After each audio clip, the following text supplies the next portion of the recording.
Anupa and I welcome you to this amazing series of our favorite Indo-Chinese recipes.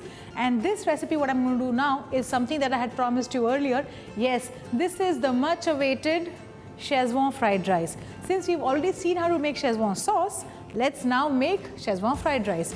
And to make Schezwan fried rice, I'm going to show you right from the beginning, right, how do you start boiling the rice. The rice needs to be soaked for good 20 minutes, and I have not taken the extra long grain Basmati rice or something like that.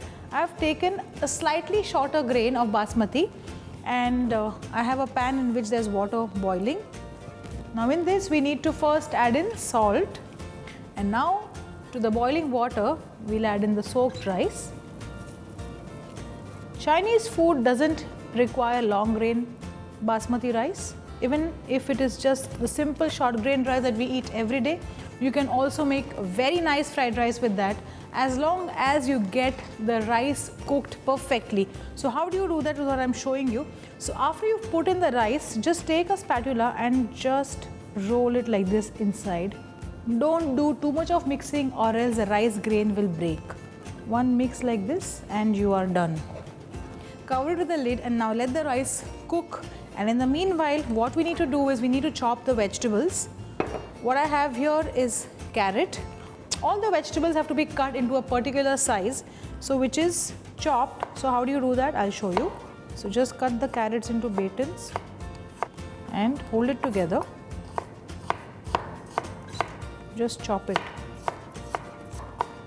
I'm not cutting the carrot into very fine pieces because I like the crunch in my fried rice. So here goes the carrot.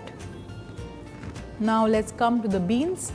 In case if you do not like to put beans in your rice, please feel free to omit it. But I like to put more vegetables because it gives a nice look and feel to the rice. Just coming back to the rice, you see this? I have taken a lot of water. So if you're cooking actually 1 cup of rice, you can actually take 5 to 6 cups of water so that the rice doesn't stick to each other while it is getting cooked.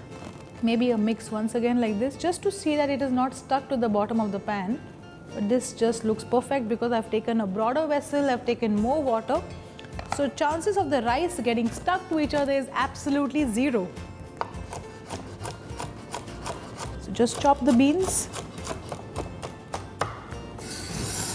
Put that here as well. We need some capsicum as well. So I'm using the green. All the vegetables have to be chopped in a similar manner because the cooking also happens uniformly then. Okay, here goes the capsicum. Now coming back to the rice once again, let's just check the doneness. So pick up the rice on a spoon and just pick up 1 grain and eat it. It's done. How do you know if it's done? So when you actually bite the grain, it should look as if it's slightly underdone. There's enough heat in between. In that heat, the rice will get cooked. I have switched off the heat and I'm going to go and strain the rice in a colander. So now I have actually drained out the water, but a better way of doing it is after doing this, just spread it out on a platter for it to cool better or for it to cool faster. So this way the rice will cool faster.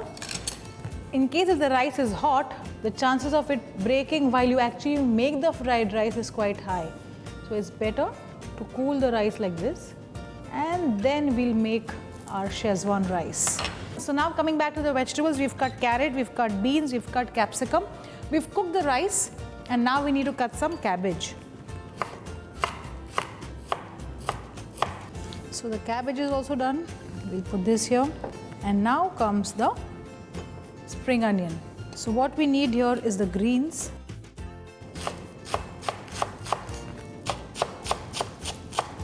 And the spring onions are done. You can actually take a little bit of the white as well and just chop it up.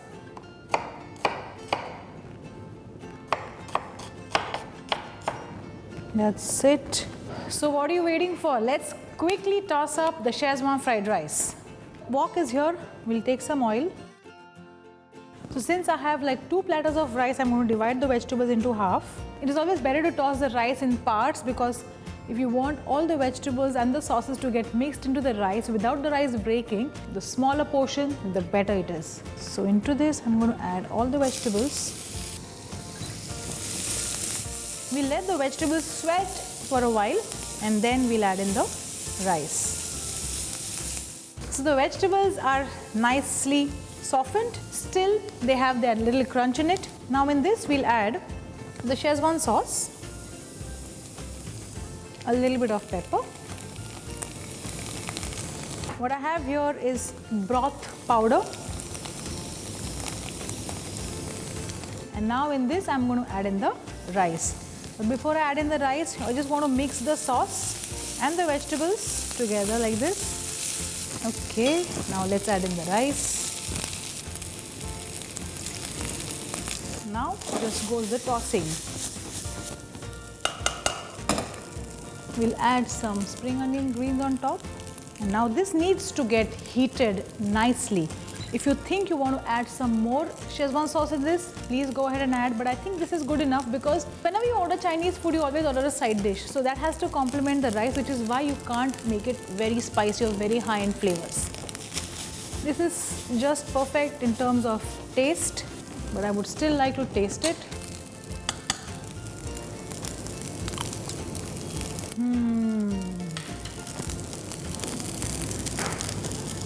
Vinegar. Vinegar is something that you need to add to get that spike into your Chinese food. But otherwise, all in all, this looks perfect. Right from the wok into the plate, it's ready to go. What are you waiting for? Get into your kitchen, make Schezwan rice, and also don't forget to like, share and subscribe.